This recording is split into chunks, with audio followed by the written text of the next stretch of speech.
ಅಂತ department of government ಎಫಿಷಿಯನ್ಸಿಯ ಜವಾಬ್ದಾರಿಯನ್ನು Elon Musk ಕೊಟ್ಟಿದ್ದಾರೆ. ಡಾಜ್ ಅಂತಾರೆ. ಅಮೆರಿಕದ ಖಜಾನೆಗೆ ವಿನಾಕಾರಣ ಹೊರೆ ಬೀಳ್ತಾ ಇದೆ, ಅದಕ್ಕೆ ನಾವು ಇಂತಿಂತ ಖರ್ಚುಗಳನ್ನ ನಿಲ್ಲಿಸ್ತಾ ಇದ್ದೀವಿ ಅಂತ ಎಕ್ಸ್ ಮಾಡಿ. ಅದರಲ್ಲಿ ಒಂದು ಕಡೆ 486 ಮಿಲಿಯನ್ ಅಮೆರಿಕನ್ ಡಾಲರ್ ಇದೆ. ಯಾವುದಕ್ಕಿದು? ಚುನಾವಣೆಗಳು ನಡೆಯುವ ರೀತಿಯನ್ನ ಇನ್ನಷ್ಟು ಶಕ್ತಿಶಾಲಿಗೊಳಿಸೋದಕ್ಕೆ ಖರ್ಚು ಮಾಡ್ತಾ ಇದ್ದ ದುಡ್ಡು. 486 ಮಿಲಿಯನ್ ಡಾಲರ್ ಅದನ್ನ ನೀನು ಮುಂದೆ ಕೊಡೋದಿಲ್ಲ ಅಂದ್ರು.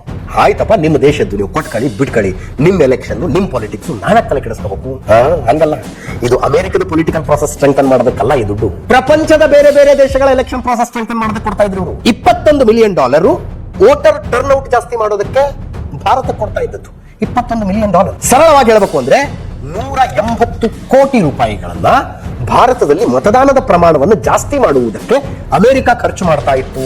ಇನ್ನು ಮುಂದೆ ನಾವು ಈ ದುಡ್ಡು ಕೊಡೋದಿಲ್ಲ ಅಂತ ಎಲಾನ್ ಮಸ್ಕ್ ಹೇಳಿದಾಗ ಅಲ್ಲೆಲ್ಲ ಇಷ್ಟು ದಿವಸ ಕೊಡ್ತಿದ್ರ ಹಂಗಿದ್ರೆ ಅಂತ ಬಂದಿದ್ದೀವಿ. ಕೊಡ್ತಿದ್ರಿ ಅನ್ನೋದಿದ್ರೆ ಯಾರಿಗೆ ಕೊಡ್ತಿದ್ರಿ? ನೀವು ಭಾರತದಲ್ಲಿ 182 ಕೋಟಿ ರೂಪಾಯಿಗಳನ್ನ ವೋಟರ್ ಟರ್ನ್ಔಟ್ ಜಾಸ್ತಿ ಮಾಡೋದಕ್ಕೆ ಖರ್ಚು ಮಾಡ್ತಾ ಇದ್ದೀರಿ ಅಂದ್ರೆ ಎಲೆಕ್ಷನ್ ಕಮಿಷನ್ ಕೊಟ್ಟಿರಬೇಕು. ಕೊಟ್ಟಿದ್ದೀರಾ ಅಂದ್ರೆ ನಮಗೆ ₹1 ಬಂದಿಲ್ಲ ಅನ್ನೋ ಎಲೆಕ್ಷನ್ ಕಮಿಷನ್. ಮತ್ತೆ ಎಲ್ಲೋಯ್ತು ದುಡ್ಡು? ಈಗ ಕುಂಬಳಕಾಯಿ ಕಳ್ಳ ಅಂದ್ರೆ ಹೆಗಲು ಮುಟ್ಕೊಂಡು ನೋಡ್ಕೊಂಡ್ರು ಅನ್ನೋ ಗಾದೆ ಇಂಥ ಟೈಮ್ಗೆ ಬಿಜೆಪಿ ಅವರು ಕಾಂಗ್ರೆಸ್ ಮೇಲೆ ಆರೋಪ ಮಾಡ್ತಾರೆ, ಕಾಂಗ್ರೆಸ್ ಬಿಜೆಪಿ ಮೇಲೆ ಆರೋಪ ಮಾಡ್ತಾರೆ.